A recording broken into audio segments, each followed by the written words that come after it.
अगर मैं लिखा यहाँ पे प्रेशर, तो प्रेशर का जो फॉर्मूला होता है ना, इसको हम लिखते हैं, क्या लिखते हैं, फोर्स अपॉन, आपने एरिया देखा होगा, लिखा होगा, ठीक है।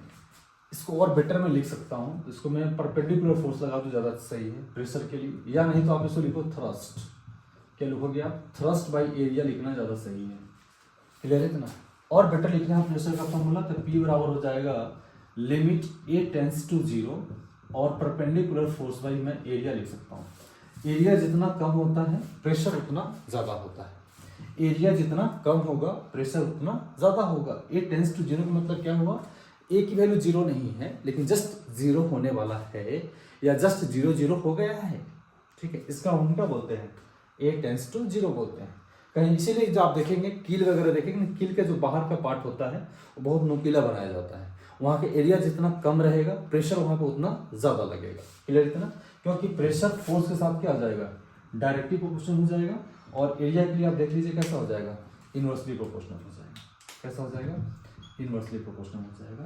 तो फिर से अगर एरिया कम है तो प्रेशर क्या होना है, ज़्यादा होना है, बिकॉज प्रेशर और ए का जो रिलेशन है वो कैसा है, इनवर्सली प्रोपोर्शनल है।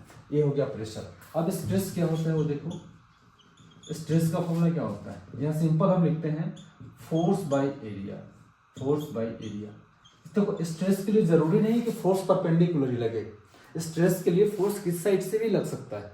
अगर ये टी शर्ट है ना, मैं इसको इस साइड से खींचूं ये भी हो सकता है, इधर से खींचूं इधर भी हो सकता है, इधर भी हो सकता है, ठीक है। तो स्ट्रेस के लिए ऐसा कोई सिग्निफिकेंट नहीं कहा गया है कि फोर्स आपको परपेंडिकुलर लेना है। फोर्स होना चाहिए, जहाँ फोर्स लगेगा एक पर्टिकुलर एरिया में, जहाँ फोर्स लगेगा ना वहाँ पर क्या मिल जाएगा, स्ट्रेस मिल जाएगा। दोनों का डायमेंशन सेम है, दोनों का यूनिट भी सेम है, लेकिन क्वांटिटी में थोड़ी सी फर्क है। सही, उम्मीद आपको समझ में आया होगा स्ट्रेस और प्रेशर।